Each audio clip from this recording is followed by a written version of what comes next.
Hello everyone. Today we are going to read about the cell cycle phases and regulation of cell cycle.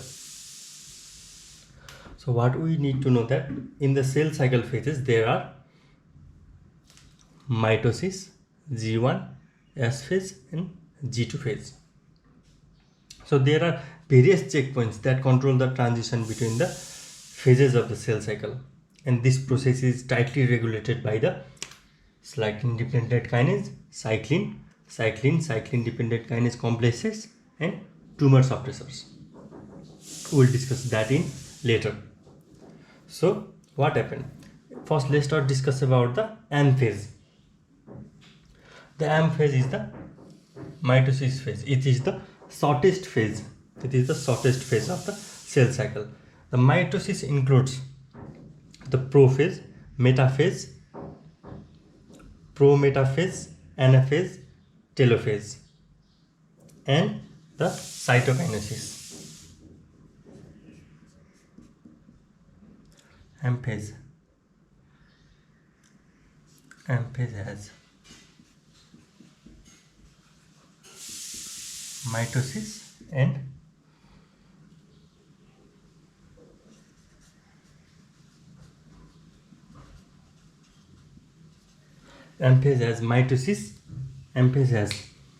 mitosis and cytokinesis. The mitosis contains prophase, prometaphase, metaphase, anaphase and telophase and cytokinesis phase. In the cytokinesis phase, the cytoplasm splits into two, and it is the shortest period. The G1 and G0 are of variable periods. In the G0 phase, it is undividing phase. There is no any division take place. Whereas in the G1 phase, there is active protein synthesis and there is detection of the damaged DNA. Whereas in the S phase, it is the very important phase of the cell cycle. In the S phase, there is replication of the DNA.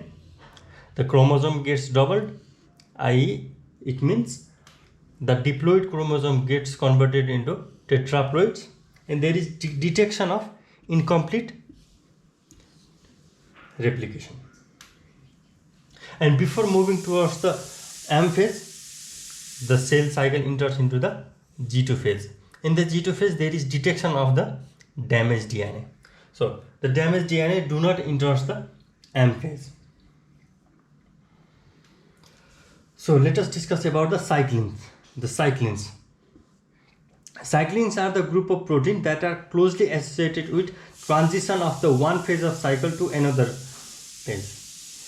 The important cyclins are cyclin A, cyclin B, cyclin D and cyclin E. The cell cycle is tightly regulated by the cyclin dependent kinase, cyclin dependent kinase complexes and tumor suppressors. The cyclin dependent kinase and cyclins are interrelated. The cyclin dependent kinases constitutively expressed but inactive when not bound to cyclin. So the cyclin dependent kinase, when bound to cyclins, then only it becomes activated. And as already said, the cyclins are the regulatory protein that control the cell cycle in event, phases specific and activates the cyclin dependent kinase. And what happens when the cyclin dependent kinase and cyclin becomes the complex? The cyclin dependent kinase complexes phosphorylate other proteins to coordinate cell cycle progression. It must be activated and inactivated at appropriate times for the cell cycle to progress. So cyclin and cyclin dependent kinase are very important. And about the tumor suppressors, P53 leads to P21 induction, and which leads to cyclin dependent kinase inhibition, which leads to RB hypophosphorylation, which means it becomes activated and leads to G1 to S progression inhibition. The mutation in the tumor suppressor gene can result in the unstrained cell division. And various growth factors like insulin, platelet-derived growth factor, epidermal growth factors bind to tyrosine kinase receptor to transition the cell from G1 to S phase. So this is the detail about the cell cycle phases and regulation of the cell cycle. Thank you.